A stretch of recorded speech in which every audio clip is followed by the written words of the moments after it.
Welcome back to another episode of the Marvel Snap tier list here on Rarefied Air. I'm Maxwell, I'm Andrew. and we're here to talk to you about Marvel Snap cards. We're putting them in a tier list, but it's not any tier list, not a normal tier list that rates them on how good they are, how competitive they are, not even really how much fun they are to play, but something a little more specific, a little more unique. And what is that, Andrew? Yes, we are weighting Marvel Snap cards on how well the mechanics of the card reflect the characters they're based on in the comics. Yeah, and sometimes movies, because some of them are based on their MCU version. But in most cases, we'll be using the comics as the primary text.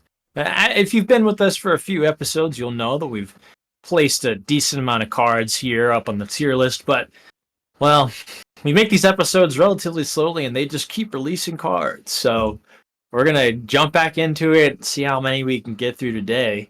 We have a couple segments that we need to touch base on before we hop into the new cards. The first segment doesn't have a name because we haven't done it enough yet, I guess. Maybe we can call it Maxwell's Retcon Corner. Feels appropriate for comics because we have to go through the list and pick out cards that have had significant enough design changes that we want to revisit them and perhaps discuss a new place for them in the tier list based on their changes. We have one card selected for Maxwell's Retcon Corner this time around, and it is Black Cat. Now, here's my argument for Black Cat. Hear me out. So, Black Cat. We know that she has powers now. She didn't always have these powers. She was just a cat burglar, but she got powers to make other people have bad luck. Okay. So, Black Cat's ability in game is the same as the last time we looked at Black Cat. And it's that at the end of a turn, you discard it from your hand. So if she's in your hand, you haven't played her, it goes poof. And she literally goes poof with animation, right?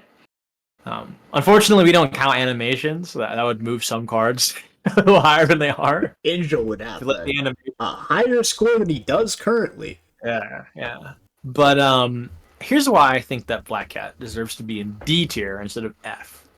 Because the only turn you can't play Black Cat is the first turn. So if you draw her in your opening hand or that first draw on your first turn, or I don't know, if you get one of those locations that draws you cards or whatever, and it's your first turn. Otherwise, you can play Black Cat. So it's more of just that you can't play Black Cat because you got unlucky, which I think, having it be kind of luck-based, but not super luck-based, just kind of luck-based. You're like, oh, dang, I drew it on turn one. I can't play it. I think that's kind of interesting. It kind of plays into that sort of bad luck kind of feel that Black Cat has. It's not the same as her ability, which is why I think D is where the highest I would argue for it. But I think unlike every other card in F that makes no sense for what they do, I think that it touches on that like ephemeral idea of what bad luck is, for me at least. I see your point, and I will say that does put her, I think, in D over F. Because looking at the characters in F, looking at the characters in D, her having any amount of semblance outside of animations does put her in a class above everyone in F. So I will agree with putting Black Cat into D. That, we get to move on to our second segment, which has a name, and has had a name forever, which is Andrew's Research Corner. So in this segment, we look at all the cards that we did not know enough about to feel comfortable placing someone on a chart. So, our character for this time is Ka-Zar. We talked last time about all we knew about him is he's pretty much Tarzan. I did some research. He's pretty much Tarzan. That's kind of it, really. Now, the interesting thing with Ka-Zar is most of the time he has no superpowers. He's just Tarzan, but in the Marvel Universe and in the Savage Land. But there was a time period where he, after getting mortally injured and then submerged in a pool of water, gained like a mystical connection to the Savage Lands. And he could like mimic the powers of animals there. So he's a deep connection to the Savage Land. Now, here's the decision we need to make with Khazar. Because his power doesn't really have anything to do with him at all, because it's just buffing 1 cost.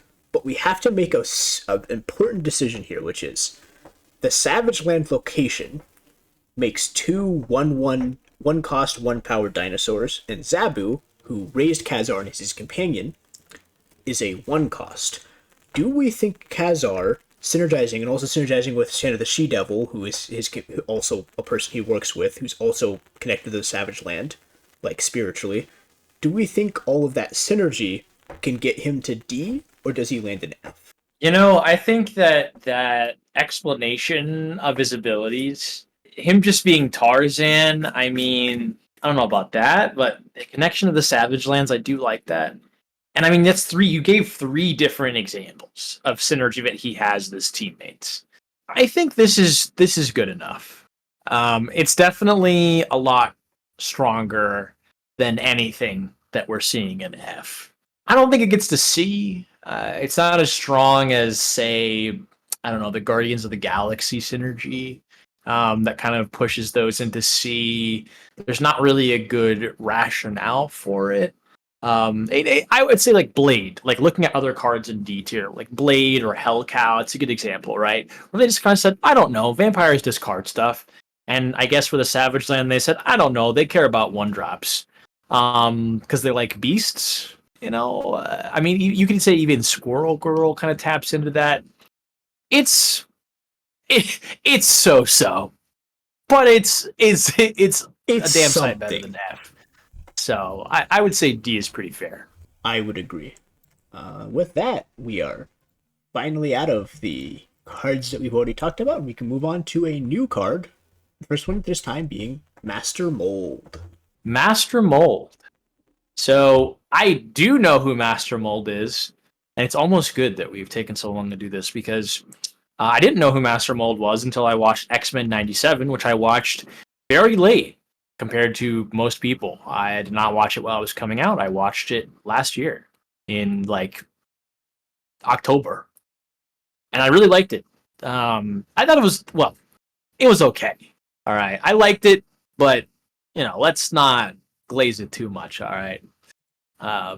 If you liked X97 and you want to yell at me about that, please do so in the comments. We love engagement. But Master Mold was in X-Men 97, albeit kind of as almost like a cameo, which if we can just bash X97 for another few seconds here, let's be honest, most of the characters in that show were like cameos because the show's pacing is horrible. But so Master Mold, he makes Sentinels. That's his thing. He's like a Sentinel that makes Sentinels, right? This Master Mold in Snap is a Sentinel that makes Sentinels. And that's pretty good already. I mean, we're spot on with what it does. Now, here's the thing about it that I don't understand.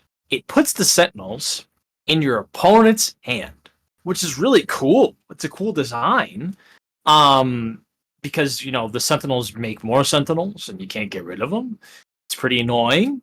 But what does that have to do? Like, why would he do that? Why would he give you Sentinels that you get to play, right? I mean, it would make sense if, it sort of creates this interesting feeling where you're like, I get rid of some Sentinels and there's more Sentinels. But they're cards that you're playing on your side of the board for power for you. I don't know. It kind of misses the mark a little bit for me in that regard, but I do think that there is something to it. It runs into one of the interesting game design parts of this game, where the thing with Master Mold is, obviously, he's going to make Sentinels. That's just a given. If he doesn't make Sentinels, something's wrong. The thing is, Sentinels are bad cards. So you don't really want to be making them for yourself, because they're bad. So the position where they do more damage is giving them to your opponent, and it's like, I don't know, it's very similar to the characters you give your opponents rocks, although Sentinels do have power, but it's more of like a, hey, you just have to deal with this now. I don't know, I think it's the best they could do with having him make Sentinels, besides having him be one of the 8 billion cards that summons other cards. It makes him more unique, right. And it falls into the category of most normal Sentinels and depends on what continuity of comics you're looking at, but most of the time, normal Sentinels are not very dangerous. They're just more annoying, and there's a lot of them. It makes sense to me that he would just like gum up your opponent's hand with his annoying robots. Yeah. Yeah. I mean, I think that the way that it feels is spot on. It's just that the Ludo narrative it's not super clean. So me personally, my gut is feeling B for that reason. Right. Because unlike a lot of the cards in C where it's like, I get it. He's like, no, this is actually very sensible. It's just sort of maybe a little bit backwards in like one specific way. See, my gut actually says A, because I do agree the little narrative dissonance is there, but I think he works more than any of the people in B do to me. Because you look at most of the people in B, it's like characters whose ability makes sense, but there's perhaps something else they could be doing. But it's like Master Mold, he needs to make Sentinels. That's the only thing they could have Master Mold do. And I think, well, it's not perfect because of the limitations of the game. In the limitations of the game, this is the best possible Master Mold card you could make. Okay. Yeah, I'd be willing to see that. I think A is a good spot. Within balance. Because, like, obviously, you could have Master Mold just be broken and just be like, have an ongoing that makes your opponent's Sentinels have 0 power. But at that point, he has too many effects and he's too strong. Well, I mean, let's be honest. He could just be Doom 2099 and be insanely broken and ridiculous and just make new Sentinels every turn that have extra power. And for some reason also buff your regular Sentinel cards. Yeah. In 2099. Bad design. We'll get to him 3 years from now, probably. Yeah. But do you feel really strongly for B, or do you think A is fine? No, I think A is good. You make a good case for it. Okay. Well, from Master Mold, we can move on to our next card, Maximus. So Maximus is currently, this is the old version, he is now a 2/7 with, on reveal, your opponent draws 2 cards. I don't really get it, honestly. Yeah, I mean, he's got kind of he's crazy excuse, but I don't think that's good enough for me, frankly, to even get him out of F. I mean, look, you've got sort of that, like, he's crazy and he's also, what's the word? He's hubristic, right? Yeah. Because he's Black Bolt's brother, and he wants to be in charge. When he's not a good leader, and he wouldn't make a good leader even if they let him do that, which, like, by right, like, he shouldn't anyway. I don't know. I mean, it's okay, but I'm not in love with the design. Yeah. It's just the fact that it makes you draw cards. I mean, what does that mean? Right? Like, in the game, like, I feel like drawing cards doesn't mean something that has to do with Maximus. Yeah.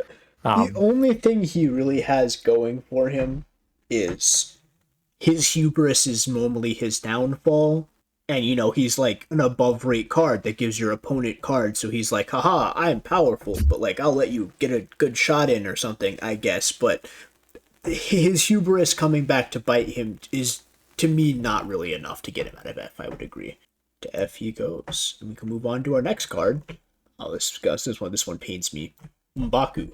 M'Baku. So M'Baku is a little bit more powerful than this version of him is, because at the end of the game, he jumps from your deck to your lowest power location that isn't full. So, he kind of tries to get to locations where he's going to be the most useful.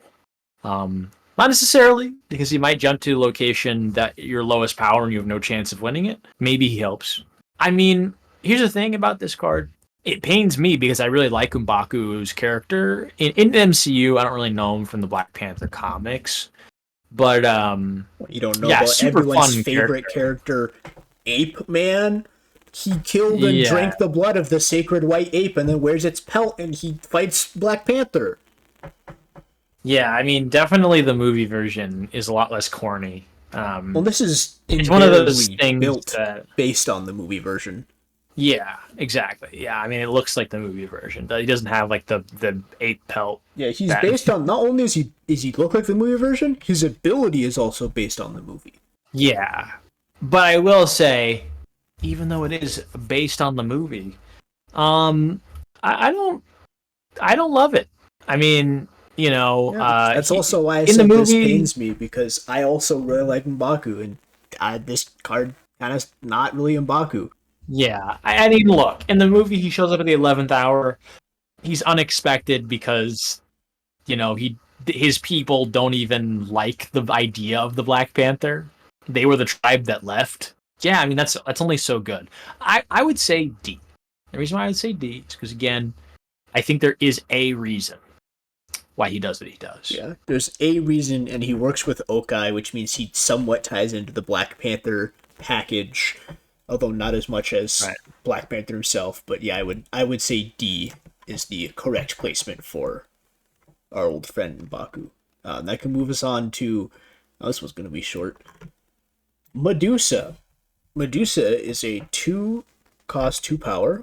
On reveal, she's played in the middle location. She gets plus 5 power. F. F and D. That has nothing to do with Medusa. Not even worth talking about because it just has nothing to do with her. For a small amount of context for people who don't know who Medusa is, she's the wife of, she's an Inhuman. She's the wife of Black Bolt, making her the queen of the Inhumans. She has percentile hair. She used to fight the Fantastic Four. She's be a villain, but now she's kind of like a very like Maria Hill kind of character of like, I'll do what I need to do to help to have the best possible outcome. And you may say, what does any of that have to do with getting plus 3 power when played in the central location? Good question. Anyway, the next card's Miles Morales Spider-Man. Yeah, so Miles Morales Spider-Man, as you might suspect from him being a Spider-Man character, is a move card. But interestingly, he doesn't move himself. He's a 4/6, and his card text is if a card moved last turn, this costs 1. So he cares about other cards moving, not even necessarily your cards, just cards moving. It's interesting. If I were to sort of speculate on why he does what he does, I would say maybe it's because he has spider sense. Now, people, eagle-eyed viewers out there might be like, wait a minute, he's not the only Spider-Man character in this game, and none of the other characters have abilities that care about that specifically.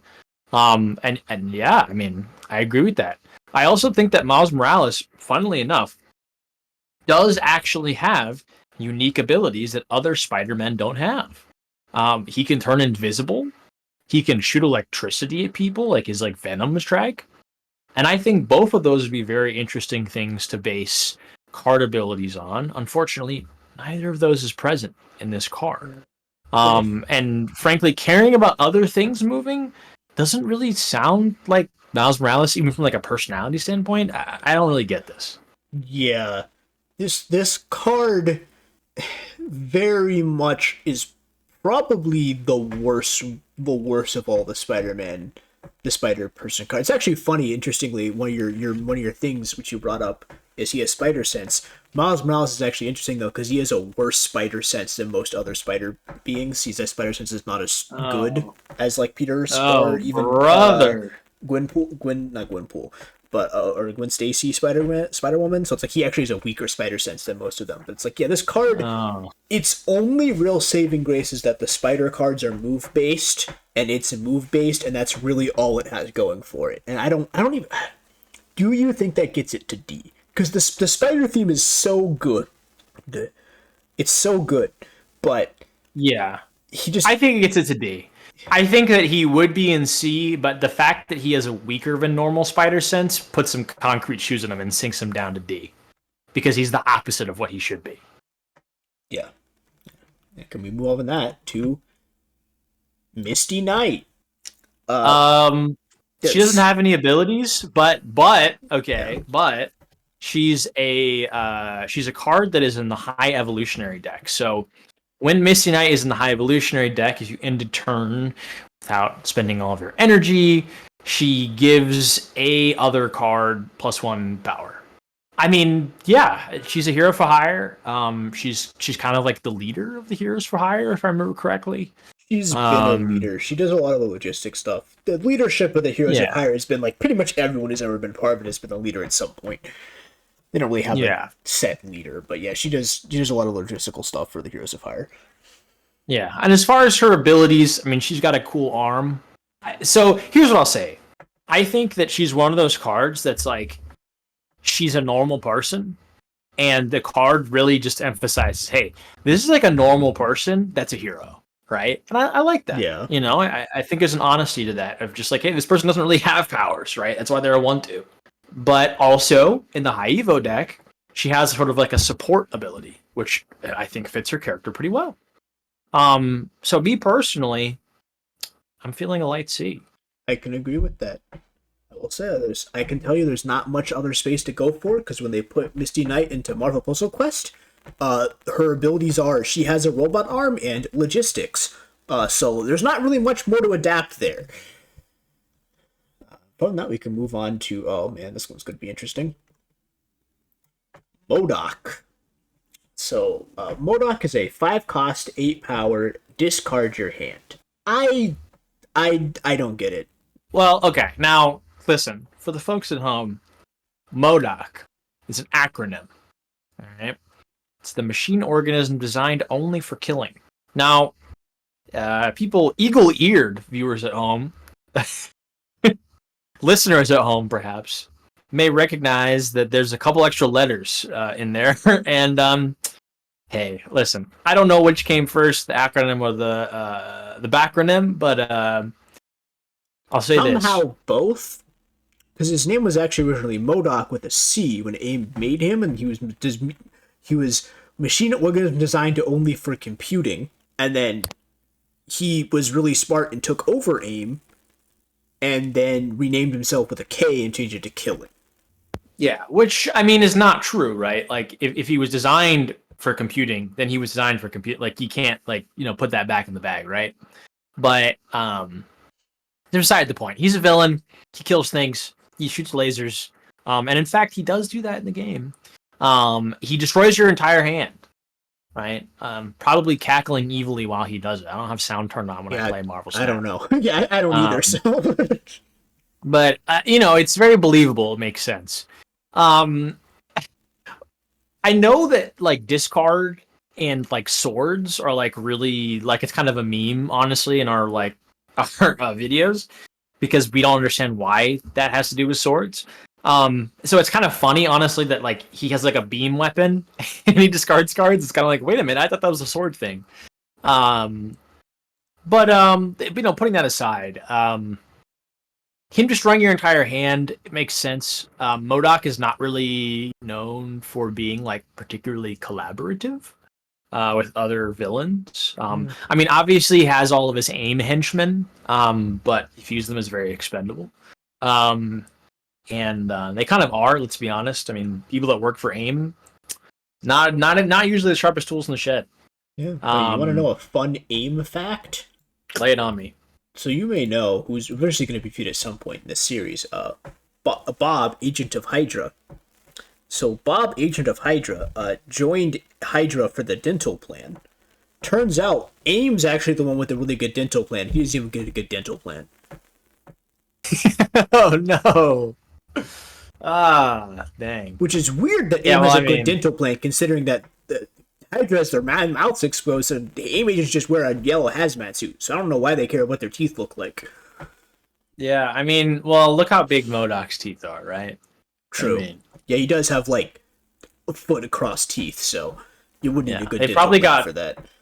Yeah, like multiple dentists like on the AIM Island or whatever. But yeah, I mean, MODOK is okay. I would say probably D. I can justify it. I don't know why it would do that specifically. I think MODOK is another one of our mini cards falling to. They can't have every card just destroy stuff. So, unfortunately, some cards have to catch the strays, and MODOK is one of them. Move on to our next card. Mojo. All right. So Mojo, it's ongoing 2-2. If both sides here are full, +6 power. Now, Mojo, another character I got to know intimately from X-Men 97. Funnily enough, the bad pacing of that episode actually worked really well because Mojo is a comic character. And when comic characters are introduced into shows, you don't have to have good dramatic timing because they're comic characters. Like comedic, I guess. Just to clarify, he means comedic. All of them are comic characters. yeah. But he's a comedic character, yeah, right? He's a comedy villain. Right. And so he likes to put on these shows, and he has Mojo World where he does all of these like television programs and like simulated battles and stuff. Actually, very good episode of the show, X-97, and a very fun villain. He does synergize with the location of Mojo World in game. It cares about you having a bunch of people on your side. And Mojo loves attention. That's why he does a television broadcast. He loves attention. And, he wants to be the center of attention, probably himself, but he realizes he's a lot better at creating spectacles and kind of like overseeing them as like a producer, director, celebrity, more than being like a diva, like a star. And so I like the idea of Mojo like getting really jazzed up when he fills a location and he's like, "Oh, the stars are here," and him getting power from that because he gets his power from the fact that he puts on a good show and people keep like giving him attention. I don't know if the episode really goes into it, but he gets his power from a good show, like literally. So Mojo in the comics, he runs Mojo World. It's the planet he's the controller of. Mojo's world is really weird because it's like an entertainmentocracy where Mojo remains in power by just like hosting the best TV show. Like that's his method of like controlling the masses. Is he just puts on really good TV shows. Everyone's like, man, this TV show's so good. Mojo can just rule us. So pretty much all of his plots are him like, oh no, my ratings are going down. I gotta do something like really interesting. So he like kidnaps X-Men or other people or makes baby clones of the X-Men to get his ratings back up. He's a weird character. Yeah, I didn't know that. Fascinating. It's I honestly, I like how weird it is. It honestly almost even like undercuts him as a villain that he's doing it for like a practical reason. Well, he also likes being the center of attention. He is a big ham, but like he does have a somewhat practical reason why he's doing the stuff he's doing. Well, in any event, I think that his character design is pretty much perfect. Within the confines of what's possible in Marvel Snap, I can't think of anything better. So I think he has to go in Sublime. I would agree, and I will say, because I know some of you might be wondering, but you put Master Mold in A because even though he's the best, you could be in the limitations of the game. True, but Master Mold is really hampered by the limitations of the game. Mojo is not really in the same way Master Mold is. So I would say Mojo is a character, and yes, it is somewhat unfair because it's out of the character's control, but there are characters that are going to work better in Marvel Snap than other characters. That's just the unfortunate reality. Yeah, also, Master Mold could just be Doom 2099, and I think he would be in Sublime. Yeah, I would hate playing against him. He would be a better adaptation and a much, much, much worse design card. Oh, hey, we finally get to complete the duo that we didn't do because we did it in the first episode when we didn't poll people. Moon Girl.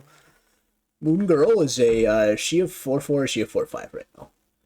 I think they just buffed her to 4/5. Yeah, I only ever see her in destroy decks that don't know what they're doing and lose instantly.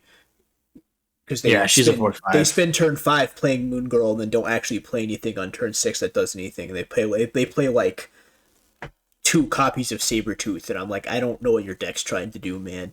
But anyway, Moon Girl, she's 4/5 on reveal. Copy your hand. I think she goes with Devil Dinosaur and F. Yeah.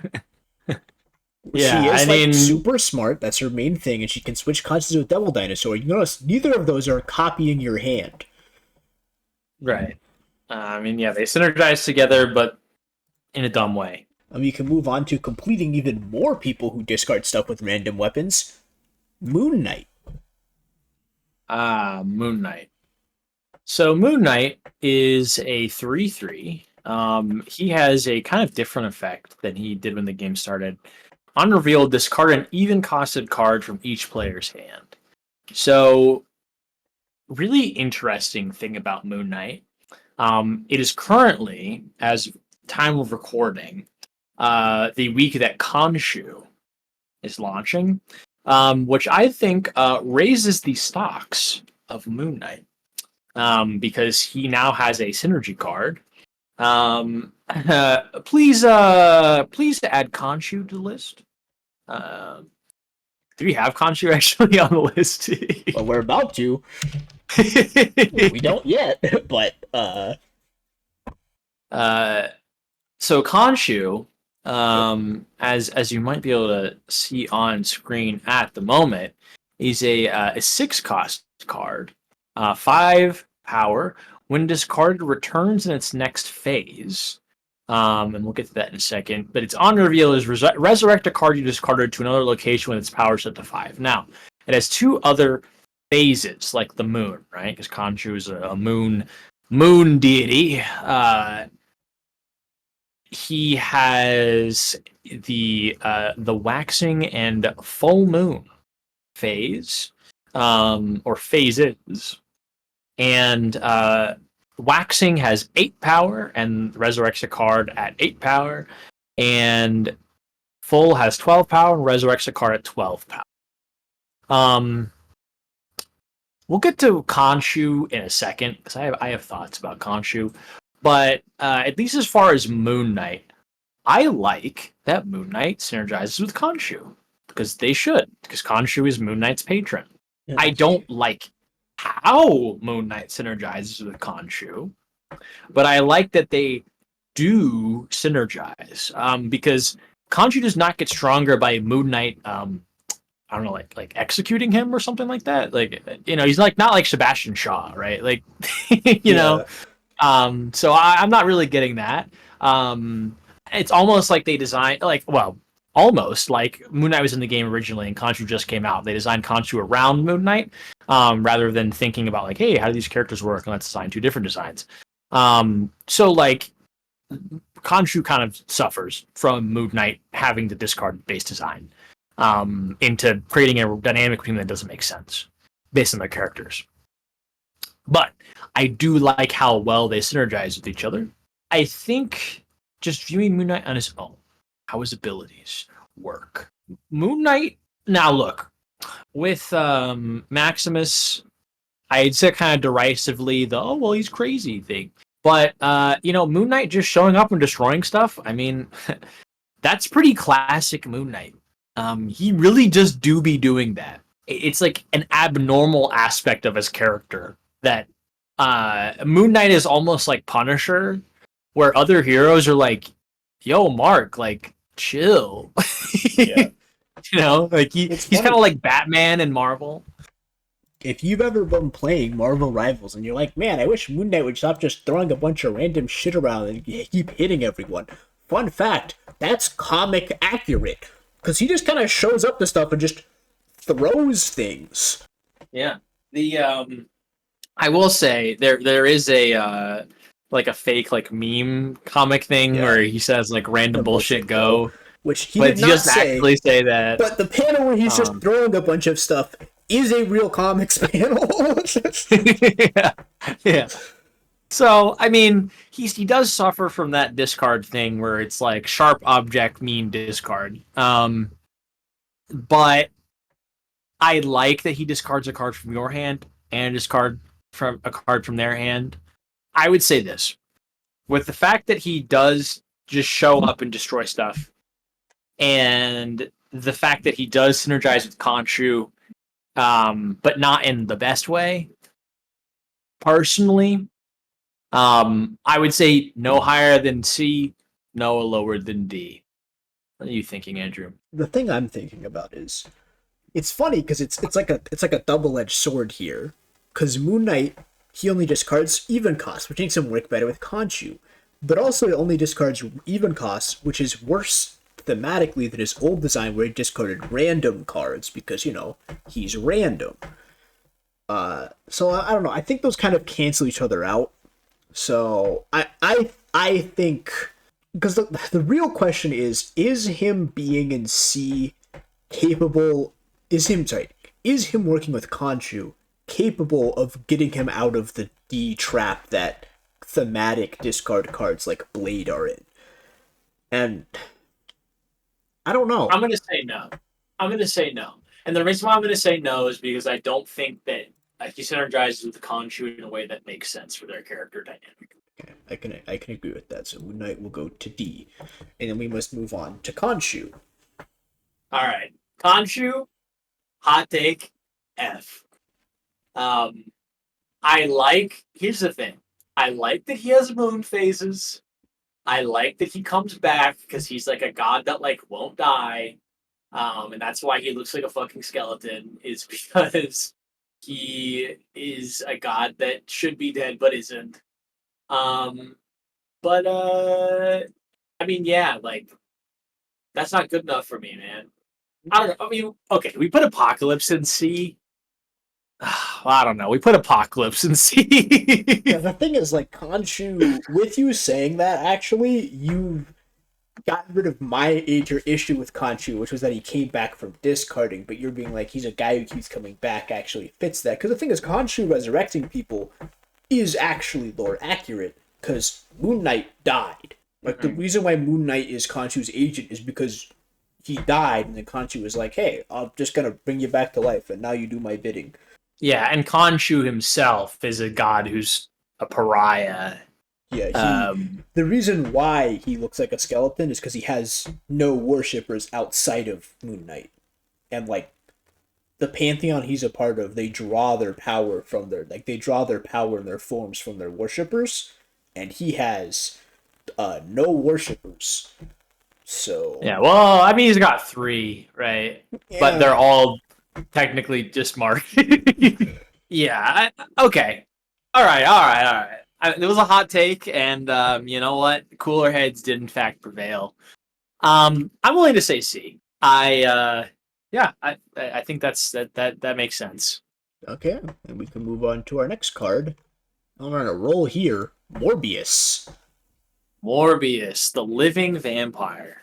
So Morbius is a 2/0, but he has ongoing. He gets +2 power for every card you've discarded. Now, I don't remember. He's a vampire that cares about discard. Where did we put Dracula? Okay, Dracula did get to A. He's the only, he's the highest, I think the highest rated discard card in that we've rated so far. And the reason why we put Dracula up there is because Dracula drains someone dry and gains power from them. Now, Morbius, interestingly, is he's like a living vampire, which they don't really take advantage of that specifically, but he's also a hero, right? I mean, he's kind of an anti-hero in a certain sense, but he's a hero, right? He's a hero, and so he was a villain. Yeah, he's one of the many Spider-Man characters who was a villain, and they went, this character's way more interesting if he's like a tortured anti-hero hero, and they just made him more interesting by making him that. Yeah. And I would say personally, I think that I like his design because he's kind of like a vampiric scavenger, right? He's kind of like opportunistic in how he's gaining power from cards being discarded. Whereas like Dracula just straight up, destroys someone and then takes their energy from them. Morbius is like, oh, somebody got destroyed? Well, I mean, what am I going to do? Just let this blood sit here and get cold? I'm a vampire, you know what I'm saying? So and it's like, I can understand like Morbius, like he feels guilty because of all the turmoil, but he's like, but I can use my vampiric powers for good, so might as well get my fill of this fresh blood while I can, take advantage of this tragedy. Yeah. So me personally, I like it.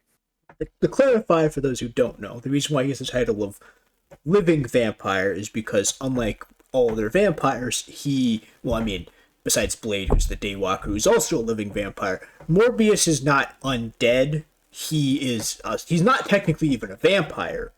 He's just like all Spider-Man villains, he's a science experiment gone wrong.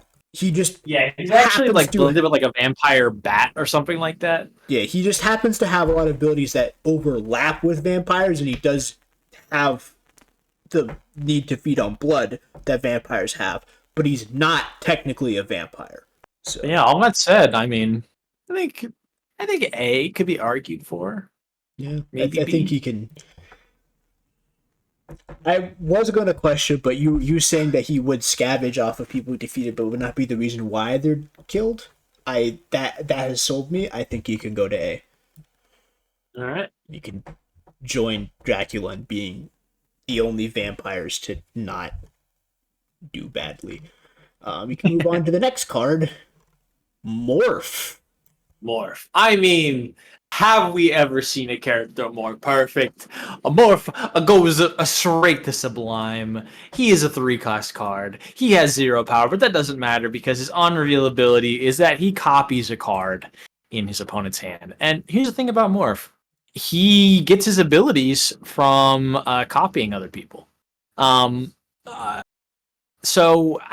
without his copying, I mean, he's nothing, right?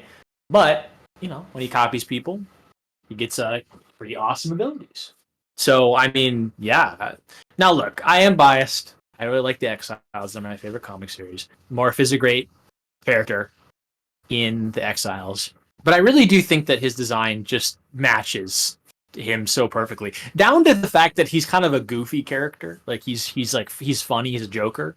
And so the idea of him just being like, I don't know, I'll just copy whatever they're doing, it's kind of funny because it's like he could copy anything. Like he could copy cards that are like horrible, that don't work at all because you're just randomly getting a card from their hand. Remember when Morph was like meta? Yeah, I mean, like 2 years ago, back in the series 2 only decks. Yeah, Morph used to be a big because you just copy their big 6-drop, but now card decks are synergistic enough that copying a random opponent's card typically not worth it. Yeah. Okay. Oh, here's an interesting one. Mr. Fantastic. Now, Mr. Fantastic, he's currently a 3/1, and he gives the adjacent locations +3 power. Yes. Yeah, you think I'd remember that? I played him a lot in the Doctor Strange event, but I don't remember because I took him out of my deck as soon as that event ended. Yeah. So he's a guy with stretchy powers. And he stretches to other locations. It's pretty straightforward. I mean, the animation is there, but like honestly, even if they didn't have the animation, I get why they did it. I think it works. Honestly, I don't know what else they would do with him. Like, I mean, look, obviously there are other things that you can do with Mr. Fantastic. I mean, look at Marvel Rivals. They decided they said what is physically possible with Mr. Fantastic's body, and they put it in that game, right? Yeah. But as far as just like straightforward, like what is core Mr. Fantastic's abilities, I think this pretty much nails it. Obviously, Mr. Fantastic is very smart, but that's kind of hard to capture in a card game. Yeah, obviously, like it didn't work with Megamind down there and D tier. Ironheart. Weirdly enough, cards they lean into. This character is really smart and can do tech stuff. Don't score very well on our tier list. Yeah. So I would say Mr. Fantastic. I would say Sublime, honestly. It's a very clean Sublime. Like I'm not like, man, I love this design, but I'm like, you know what? This is that I have no notes, right? I can't think of how they could have done this better. Yeah, he stretches to exert pressure in multiple areas. Sounds like Mr. Fantastic to me. Yeah. Now, related card. Ms. Marvel, Kamala Khan. Let's find out if she should be in here. There she is. Yeah. So she does kind of the same thing, but she cares about cards having different costs. I don't know why she does that. Yeah, that I Why don't she know cares either. about cards that have different costs. Anyone who does MCU doesn't do comics. In the MCU, she's like just like a regular person, and she has like gauntlets or whatever. In the comics, she's an Inhuman, and she has stretchy powers. So she makes sense to do the kind of the Mr. Fantastic thing. It just the fact that she cares specifically about them being different cost is kind of She just they actually, added a little extra interestingly, spice on it.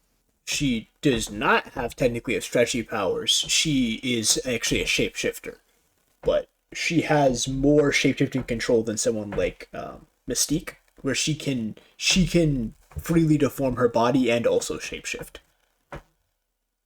Yeah. So I mean, eh, So she's I would like say Plastic A Man in that maybe. form. Yeah, she works thematically in the way that she mimics Mr. Fantastic, but because they wanted her to be a different card and not just the flat man that was in the files that was Mr. Fantastic, but his numbers are cut in half, she has a condition, and as we've run into many times in this game, random conditions on cards tend to make them feel less thematic because they're just rules that they randomly applied to them. So, Right. you said A, right? Yeah. Yeah. Yeah. Yeah, I can agree with that. Okay, and then we can move on to our next card, Mr. Negative. Boy, I hate this card. So yeah, he's really annoying in game. I gotta be honest, I don't know Mr. Negative from the comics. Well, conveniently, not only do I know Mr. Negative from the comics, I've also played hit game Spider-Man on PS4 or 3 or whatever PS. It was on 4. It wasn't on 3. If it was on 3, we would have owned it on 3. So Mr. Negative, in this game, he's a 4-cost -1 power, and his on reveal is switch all the power and switch the power and cost of all the cards in your deck. So Mr. Negative, his thing is he's like a gang leader, and his power is he can touch people and draw forth their negative emotions and implications, and then pretty much mind control them to just like be really aggressive. Now you may say, hey, what does that have to do with switching cost and power of cards? Nothing, because they saw Mr. Negative and went, hey, negatives are like the inverse of something. What if he inverted stuff? So he's a really good adaptation of his name. I'll give them that. Yeah, but not really his abilities. What? Because he doesn't like corrupt people in the game, right? He just kind of switches their numbers around. Yeah, I don't like it. Yeah, because despite what his name would suggest and his color palette would suggest, he's not like he doesn't flip people to be the opposite of what they were. He just kind of, yeah, as Matt said, he just kind of corrupts them to be really aggressive and evil. So he's not really inverting as much as he's just corrupting. So, Yeah, I would say F. and I would agree.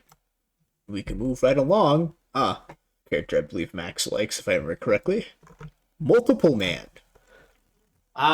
Multiple Man. I do like Multiple Man. He's a 3/3. When he would move to another location, you make a copy at the previous location. Has all the same power and stuff. It is pretty good. Multiple Man's ability is kind of goofy. He makes clones of himself, but specifically, he makes clones of himself when he gets like hit.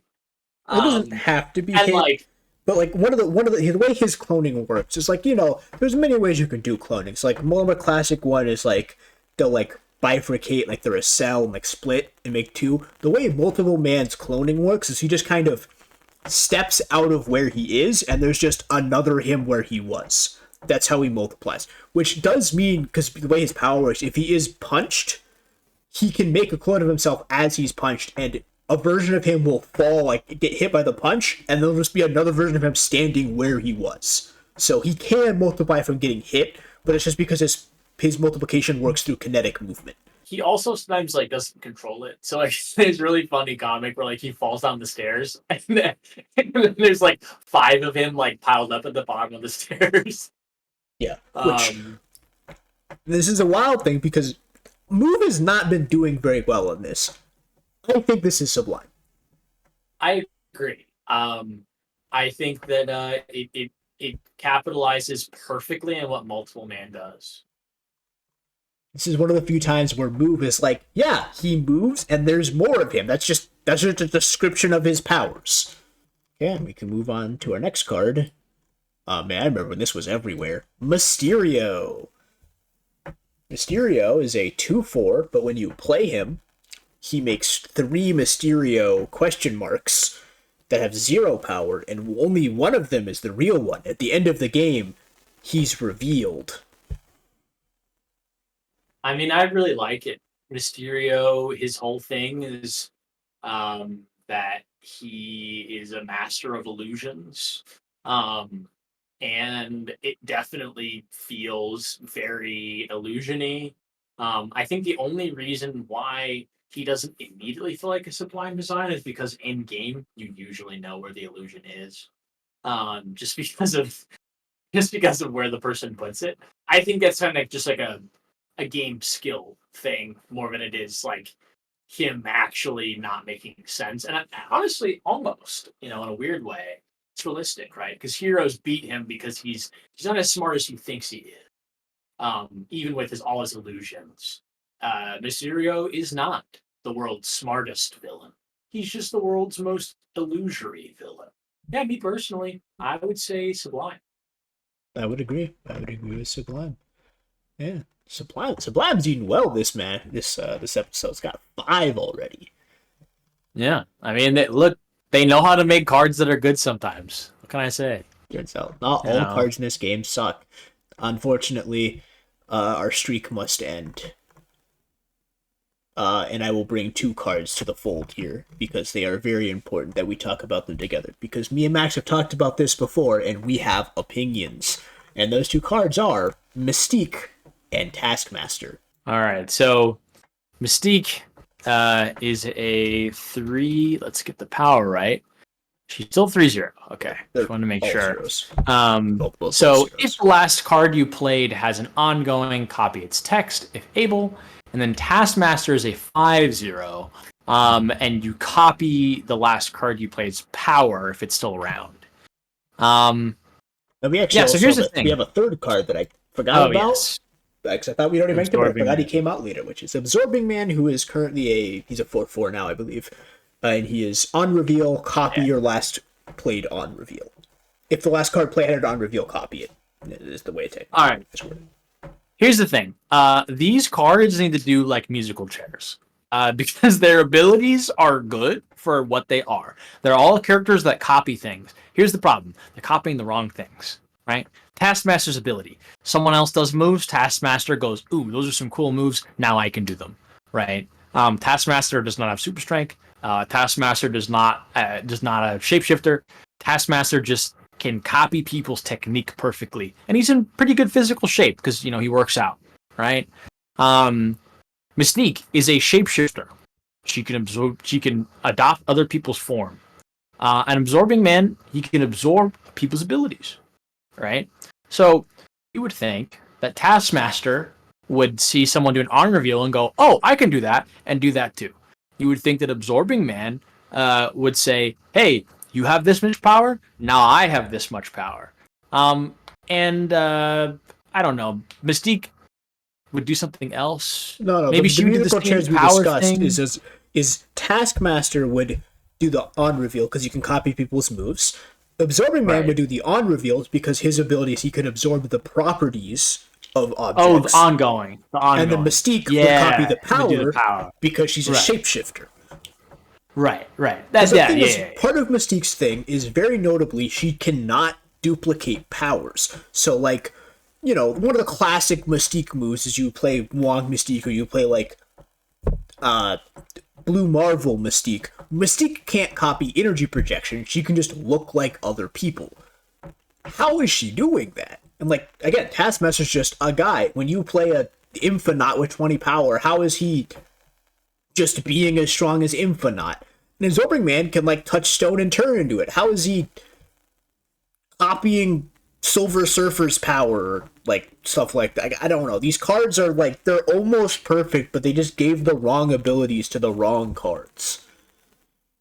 Yeah. So, I mean, me personally, I would say probably B for all of them for that reason. Because the thing is like their abilities are very similar, but they're also pretty different. And they're just wrong. And like they could be better. Like that was why I originally said like, oh, maybe Absorbing Man has like the power, right? But he doesn't. He is the on reveal, which is like what? Like that's the worst choice of the three. Taskmaster getting the power is the worst choice of the three. Mystique getting the ongoing, maybe it's not the worst of the three. It works for some characters and doesn't work for others. It varies on how the ongoing works. Yeah. So okay. So I'll say this. Maybe Absorbing Man, Taskmaster B. How do you feel about Mystique A? I don't know. I don't know if I feel comfortable putting her in A when there is someone who has what would pretty much be her power. Because like that's why we put like Leech in C and Enchantress in D, is because there are other cards that they probably should just switch with. And I think all of these work better than Enchantress and Leech do, but I don't really feel comfortable putting any of them above B because of that. Okay. Yeah, that makes sense to me. So, all three go to B. And we can move on to the next card, which is... I don't know how to say this character's name, and I hope you do. Nakia. She's from the Black Panther part of the world, from Wakanda. Her power and cost is 3/3. And her on reveal, give all cards in your hand +1 power. Gotta be honest, it fits the Black Panther thing. We love the Black Panther cards. Not sure why Nakia does that specifically.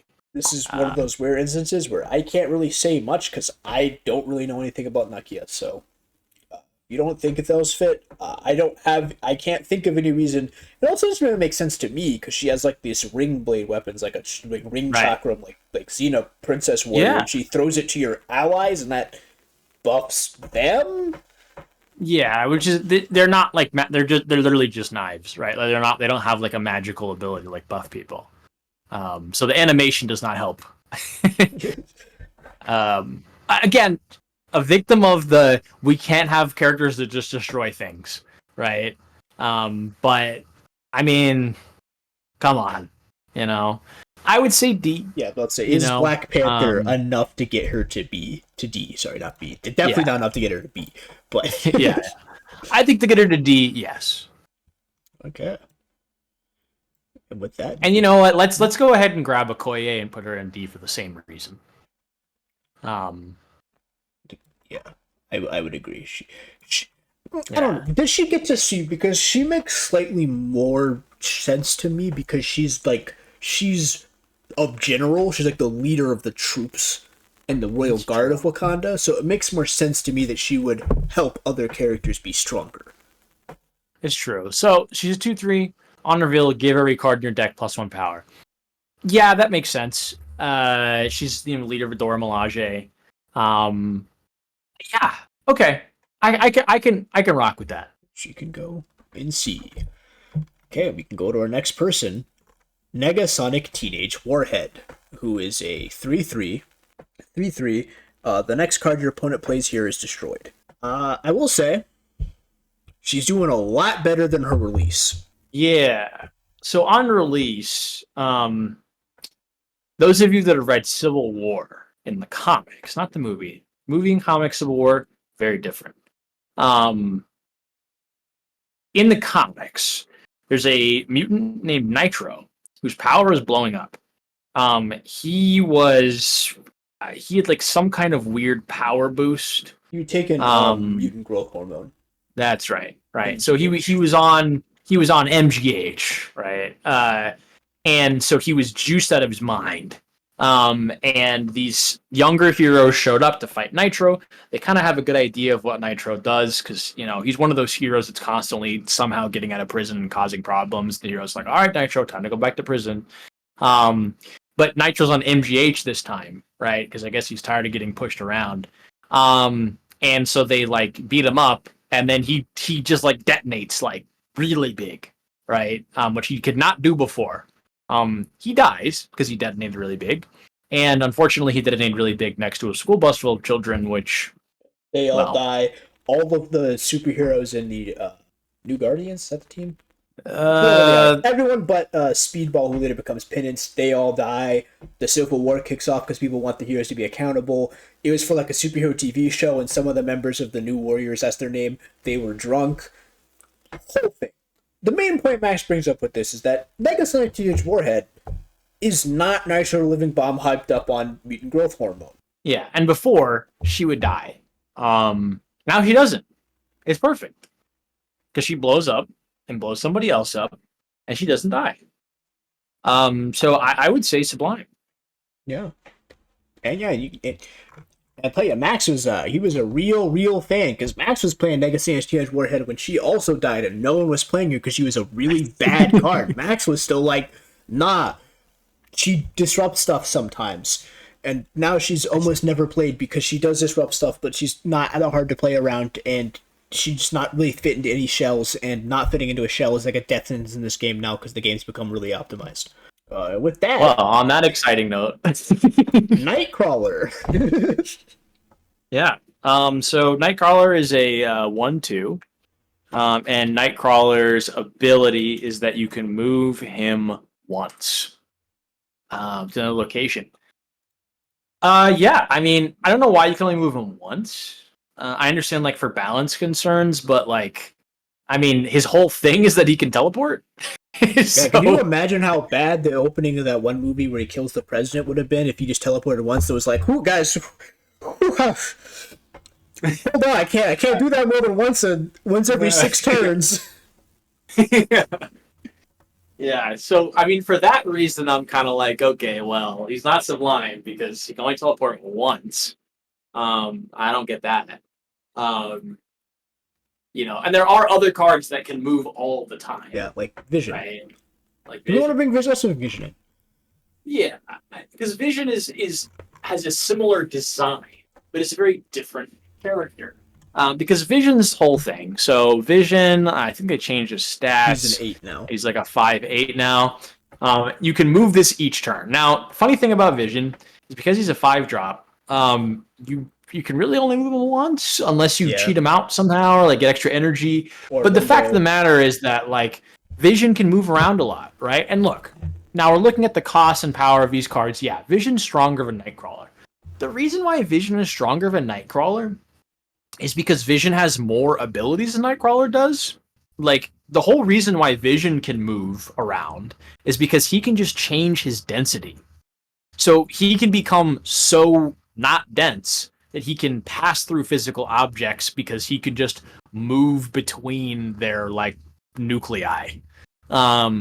Whereas Nightcrawler can actually just teleport, like, magically, basically. Like, he disappears in a puff of smoke and reappears somewhere else. Whereas Vision just kind of phases through objects. But he can also make himself super dense. He can fly around. He can shoot lasers at people. Vision's kind of awesome. He's technically immortal because he's a robot, so if you destroy his body, you can just transfer his consciousness to someone else. He's based on Wonder Man, everyone's favorite character that, frankly, I'll be honest with you, barely matters despite because the most important thing about him is Vision's brain pattern is based on him at this point. I'll be real. But when are they gonna add Wonder Man in the game? That's what I want to know. They're adding Dum Dum Dugan. All right, they're adding Dum Dum Dugan. I just learned this tonight from Andrew. They're adding Dum Dum Dugan into the game. Dum Dum Dugan stands, rise up. I want to see you represented in those comments. If anyone ever comments on one of our videos. Yeah. So here's the thing. Vision does what Nightcrawler should do. Vision does what Nightcrawler could do. Vision should not have Nightcrawler's ability. Because Nightcrawler's ability sucks. I don't think there's any cards that should have Nightcrawler's ability. Yeah. Nightcrawler is used very heavily in low series move decks and then immediately replaced because he's a really bad card. And he shouldn't be. Like, his ability is really awesome. As demonstrated in the scene that in X2 that Andrew was talking about, where he teleports in, because he's part of the Brotherhood of Mutants, to, like, do a dry run of assassinating the president just to prove that it's possible, right? So for that reason, out of malice, I'm going to put Nightcrawler in A. Because if he had Vision's ability, he would be Sublime, but he doesn't. He has a weird hamstrung ability for no good reason. Now, Vision. Here's the thing. Vision's ability is good. Vision has a lot more other abilities. So the fact that he's like a pseudo vanilla character bothers me. Because he's so much more than the fact that he can just phase through objects. So for that reason, it's weird. Because usually cards that score lower are because they're just inaccurate. He is accurate. He can do that. It's just he could do so much more than that. Yeah. It'd be like if you had Superman in your game and you're like, oh yeah, like he has like super hearing. You'd be like, I mean, yeah, but what about the other stuff? It's interesting because he has the inverse problem of Doctor Doom, where Doctor Doom scored high because he has an ability that focuses on what makes him unique. Vision has an ability that focuses on, frankly, what doesn't really make him unique at all, because being able to move is like any character with flying or teleporting can do that. And yes, Vision can fly and phase through matter, but it's like most people can't phase through matter, but it's like so many characters can fly and so many characters have move-like abilities, and it feels weird to have Vision be a move-based character. Yeah. Yeah, so I'm kind of feeling B for that reason. I can agree with that. Okay. We move on to this is I don't know if you know. I don't think he showed up in X-Men 97, so I don't know if I'm curious if you know anything about this character. But he kind of did. He didn't, because he's in the original 90s show. They mentioned him in X-Men 97. But yeah, Nimrod, he's like a sentinel from the future. He's like kind of like a techno virus kind of thing going on. It's not the same as Cable's thing, but similar to Cable's thing.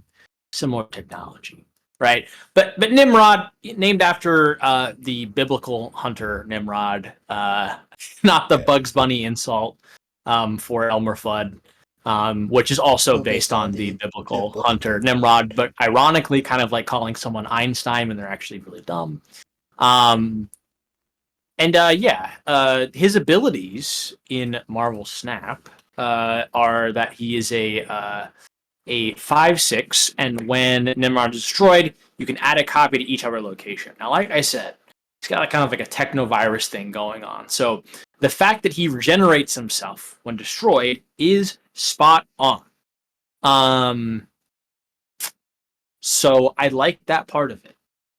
The destroy synergy specifically is a little odd, but not that odd. If I was going to say, like, hey, what makes Nimrod unique? The fact that Nimrod's really hard to get rid of is pretty accurate. But, like, he's not like Sebastian Shaw, right? Where, like, the more he gets hurt, the stronger he gets. Or, like, Multiple Man, where it's like you hit him and he multiplies. The thing that gets me about Nimrod is not that he comes back when destroyed, it's the fact that he duplicates when destroyed. Because he doesn't do that. I just don't really get it, right? Because, like, the Nimrod virus can infect people. That's a thing that happened. And it happened in X-Men 97, right? But it doesn't work that, like, he doesn't just, like, clone himself. Yeah, he's not Agent 47 from... that's the wrong agent. He's not Agent... I can't remember his name. Agent Smith. I almost cut Agent Coulson. I was thinking of every agent except the agent I yeah, every fictional media agent that exists. Anyway, he's not like Agent Smith, where, like, you try to destroy him in Matrix 1, and then he's like, there's just more of him, because he can do that. But it's like, it's not really how the Nimrod virus works. Yeah, I would say maybe C. There's a lot of cards in here, and it's like, yeah, I get it, but this isn't quite right. Yeah, I can agree with C. And that brings us on to... Oh, yeah, this one's go. Nova. Nova is a 1 cost. He's back to 1 power, right? I believe so. see. But anyway, he has when destroyed, all your other cards get +1 power. What? Yeah. Look, the Nova Core self-sacrifice, I get it. But I don't at the same time. You know, um, yeah, he's kind of like a loot box, right? Like it's like a Don't you bizarre remember way. the great part in the comics where they're like, Nova, we're losing this fight, and he's like, crack me open to get to my delicious jelly center. Yeah, yeah. It's just like, I don't understand. Yeah. And also, here's the thing. I would put him in D, but the reason why I want to argue that he should be an F is because I don't think that the rationale for why he would be in D is unique to Nova or the Nova Core. Because my rationale for it is, well, he's inspiring other people through self-sacrifice. But that's what every hero does. Yeah, you know what that right? sounds That's like? not unique to Nova. I'll just say, you know what that sounds like to me?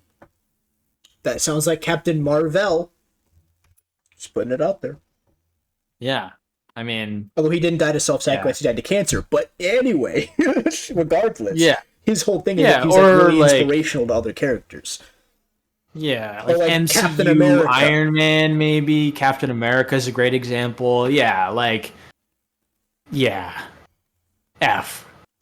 It uses none of the things that makes Nova unique and could be many other characters better. F. Here's one I've never thought about, but I don't know what to feel about it. Odin. So, Odin's an Asgardian. And in the game, he has the appropriately regal cost of 8 power. Honor Reveal, repeat the Honor Reveal abilities for other cards here. So I gotta be honest, I'm not knowledgeable enough about Odin to be confident in the assertion that this ability doesn't have anything to do with like some magical item that he has. I'm gonna guess it doesn't, but I don't know because Marvel Odin is kind of different from actual Norse mythology Odin. The only thing I could really think about it is that Odin is like a leader and he is magically powerful and he is capable of creating things to augment the power of other people. Most famously, the many hammers he's made for different people. But he doesn't really have anything where he enables people to do what they do again. He's kind of just a really powerful character. Yeah, and he doesn't synergize with the Hammer characters in the way that he should, right? Actually, I disagree. He doesn't make another Hammer. I disagree. Oh, okay, go ahead. He does synergize in the way he should because he activates the hammers. Because the hammers have on reveals. So you play Odin and he goes, the power of the hammers, because that's what he gave them. He doesn't really work with the hammer bearers themselves, but he works with their hammers, which makes sense to me because again, he made the hammers. That's true. I mean, yeah, it's kind of like all right, bring up King Atri.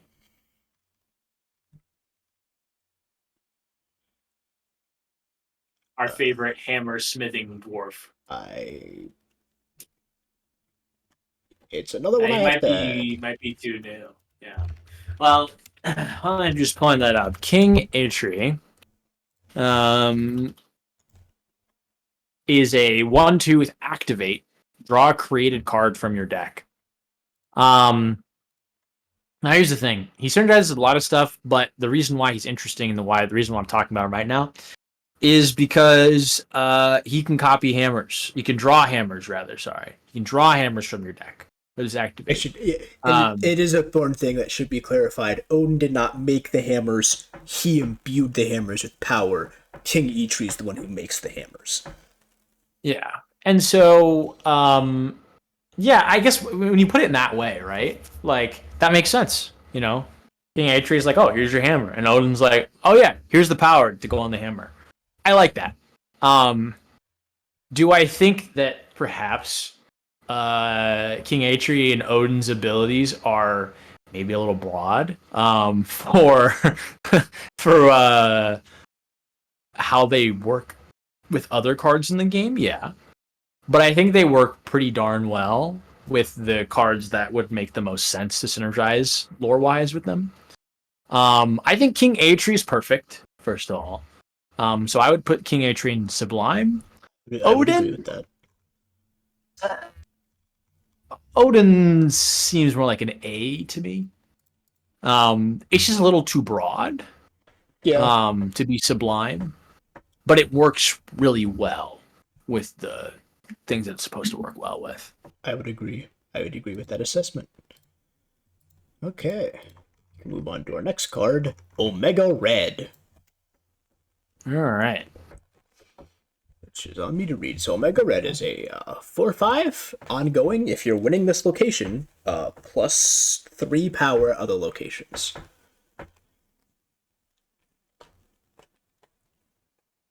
Well, he does have the whips.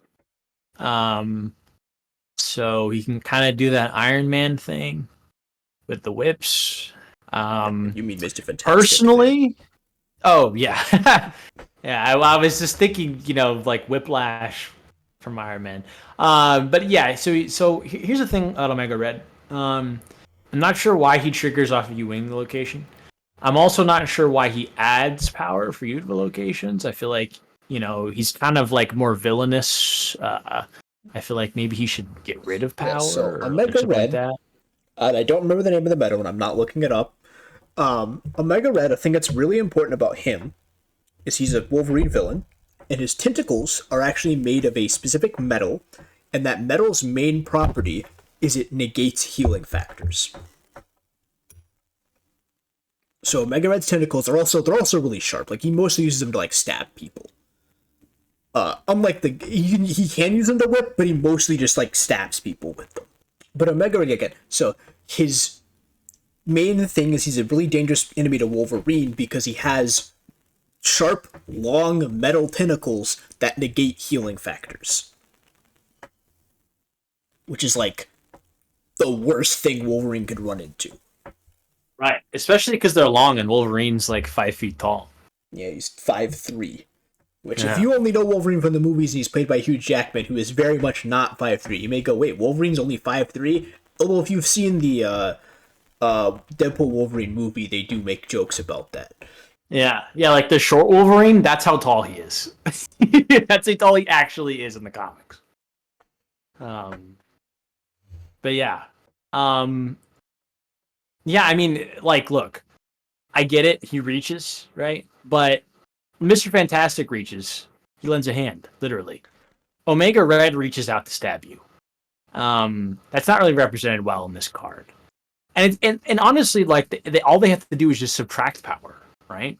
It'd be easy to do. They just didn't do that. And the having to win at the location he's at thing, I don't understand that at all. Yeah, I think that's more of a... I guess it's supposed to be more of a game balance thing. The thing with Omega Red that's interesting and game design wise is like, at this point, just play Mr. Fantastic in the middle lane. Sure, you get 4 less power, but you don't have to win and he costs 3. Yeah. But yeah, I'm not really feeling it. I mean, maybe B. It's not bad by any stretch of the imagination. It's just got like a weird restriction, and it doesn't do exactly what I feel like it should do. Yeah. So B for Omega Red. That leads us to our next card. Oh, Onslaught. Onslaught. Well, Onslaught is another suitably costed character for his power. Onslaught is a 6 cost, 8 power, ongoing, double your other ongoing effects here. Now, Andrew is a little bit more familiar with Onslaught than I am, because we talked about Onslaught before. How about you describe Onslaught? I think you do a better job of it. Onslaught is a malevolent psychic entity that was first birthed when Mr. Fantastic, he's not involved in this bad decision. Another person who also makes bad decisions is involved, though, which is Professor X, Charles Xavier. There is a moment where he has to, because he's out of options, he has to use his powers to pretty much just turn off Magneto's brain. And when he does that, all of his negative emotions and all of Magneto's negative emotions get combined, and they form into the being known as Onslaught. Now, Onslaught, in his first appearance in that form, his power set is a combination of Magneto's and Professor X's, with the mixed in power of the fact that he's technically a mental being, so he is not like physical and he can like demanifest and stuff. They kill him. I don't exactly remember how, but they do kill him. And then he comes back actually after M Day, where when because there's an interesting thing you might not know about M Day if you ever heard of M Day. It's the end of the I forget the name of the storyline. How did I forget the name of the storyline? House of M storyline, where Scarlet Witch is a meltdown, then changes reality. So Magneto is the House of Magnus, is the leader of the world. Magneto is like this kind of messed up because Emma Frost remembered, it makes other people remember, and they have a rebellion, and then he's like change it back, and she's has another meltdown. She utters her famous phrase, "No more mutants." And she reverts the world to the way it was before House of M, but with the added effect of making a bunch of mutants lose their powers. The thing with that is, the mutant abilities, she can't just delete them, so they have to go somewhere. They all go into this one guy, and somehow all of those powers being into this one guy allows Onslaught to re-emerge into reality and take control of his mind. And then Onslaught's back. I don't remember what happens to Onslaught after that. The guy eventually loses his powers, and then Onslaught's just back again. Now, the thing is, I really find Onslaught to be an interesting character. I love this card. It's one of my favorite cards in the game.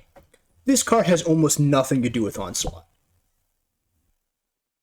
Yeah, I mean, based on all of that, what I didn't hear was Onslaught empowers other people, or Onslaught kind of acts like a force multiplier.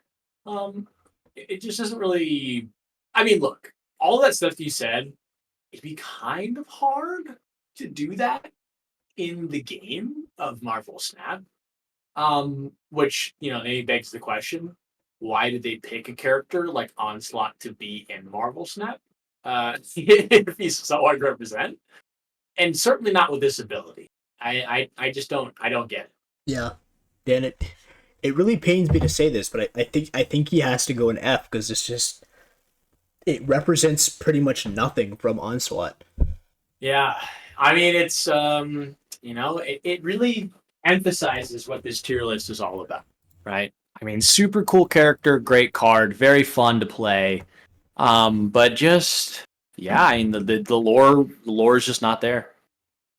Here's an interesting one, because I don't think we've ever talked about this, but I'm curious what your thoughts are. All right. Patriot. Lord Patriot is a 3-cost, 1 power, ongoing. Your cards with no abilities have +2 power. So, you got to refresh my memory on this, because I'm not as familiar with like the sort of people who inherited the Captain America legacy in the comics. Who is Patriot? Yeah, so Patriot, as Max implied, is related to Captain America. So, quick aside to explain this slightly better. You may have, in the multiple things in the Marvel Universe, have heard of Wolverine referred to as Weapon X. Now, the reason why Wolverine is referred to as Weapon X is after they made Captain America, if you've ever seen a movie with Captain America in it, you know that as soon as Captain America's made, a guy just shoots the person who made Captain America, and he never wrote anything down, so they don't have the superhero formula anymore. After that happens, they're like, wow, Captain America's really good. We gotta figure out how they made Captain America. So, they made this thing called the Weapon Plus program, which was just this series of, frankly, horrific human experiments they did over multiple decades to try and replicate Captain America's power, Wolverine being the 10th weapon, therefore Weapon X, in that program. Patriot, his grandfather, is a character named Battlestar, who you may know he appeared, a character named after him, based on him, appeared in Captain America and the Winter Soldier. But Battlestar in the comics universe, he was another person. I think he was earlier than Captain America. Actually, he was a test person in the superhero serum thing. So he had very similar abilities to Captain America. He didn't have the perfected serum, so he wasn't as good as Captain America. And he was also black. Patriot is his grandson, and he was in the Young Avengers. He was the leader of the Young Avengers, actually. And his thing is there, like, people thought that maybe he would have, like, residual traces of the superhero serum because Battlestar, unlike Captain America, did not go missing. So he had, obviously children and grandchildren because Patriot's one of them. He does not actually, and there was a while he was actually taking, it comes up again, mutant growth hormone to have superpowers. But eventually his team found out, and they're like, you bring enough to the table without powers, and he stopped using it. So he's just a really athletic guy with a shield who's the leader of the Young Avengers, and is like a success story for people being heroes without superpowers. Okay. Yeah, that's actually really interesting. I did not know all of that. And I think something that we brought up earlier in this vid is that Captain America is a symbol, right? That's one of his like defining things, and Patriot is clearly a continuance of that legacy of being inspired. And I like that the way that is embodied is that Patriot gives bonuses to other people who don't have superpowers, right? Who have no ability. I mean, okay, technically, he doesn't give bonuses to people that don't have superpowers. There's plenty of cards that don't have abilities that are superpowered characters.